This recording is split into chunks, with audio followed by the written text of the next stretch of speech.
We're pretty new to Orum. We started using it in October. There was a test before and between Orum and a couple other tools, and Orum was decided on before I joined. So I inherited the decision, and I like it. With outreach, dialing is really slow. You're kind of going task by task, and you might be preparing for every single call only to not get the call answered. Whereas with Orum, it'll just dial people for you, and then we've seen a lot more connects and conversations from that.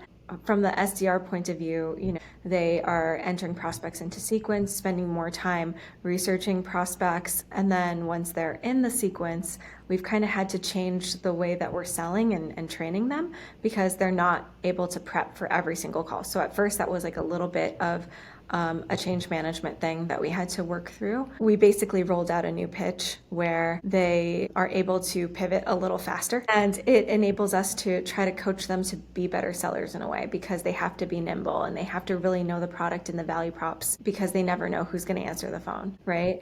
And then beyond connects, we are also working on converting those into conversations. So once you get somebody on the phone, how do you keep them on the phone?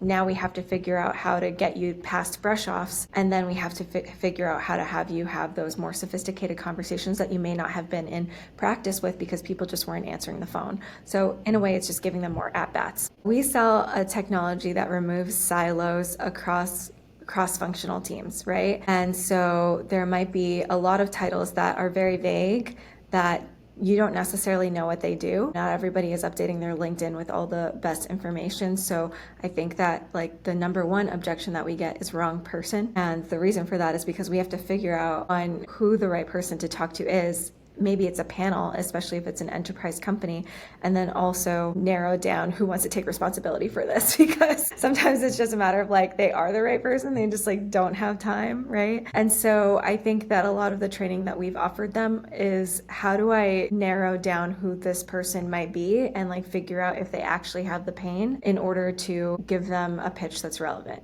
I spent most of my career as an account executive, and I relied on conversation intelligence to help myself get better. And so I would listen to my own calls and get coaching from my managers. So when I learned that we were using Orum here, I was really excited because this is how I've learned. So I know how to help other people learn by listening to their calls and really just like understanding what's going on. So this is the most technical product I've ever sold.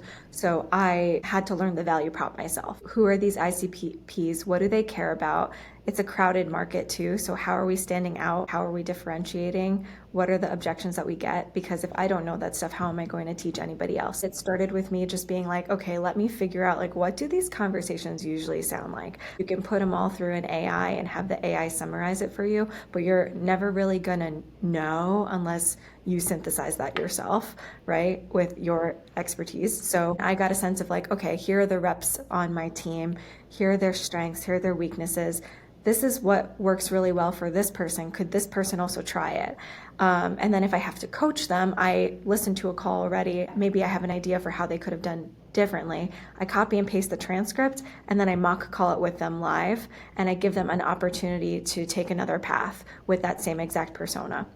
I have a lot of new people, right? And so we have daily benchmarks that we need everybody to hit. And our first quarter of this fiscal year has been trying to get everybody into the good operating rhythm so they can hit those daily benchmarks because we already know what our special sauce is with our conversion rates in order to be successful. One thing that I've looked at is showing them not just like, here are the conversations that you're having every day. Who's hitting, I call them green days when they hit our minimum threshold. So who's having a green day, who's having a green week, but also seeing volume over time. Like it isn't just a numbers game, right? But numbers are important. You have to create those opportunities for yourself to speak to customers. And the more of those you have, the more opportunities you have to win. So helping them see your chart looks like a roller coaster, but see this ramped person, it looks flat, right? That visual is so helpful. It's been helpful for prospecting, understanding how many accounts every rep is reaching out to and how many people per account they're reaching out to. So,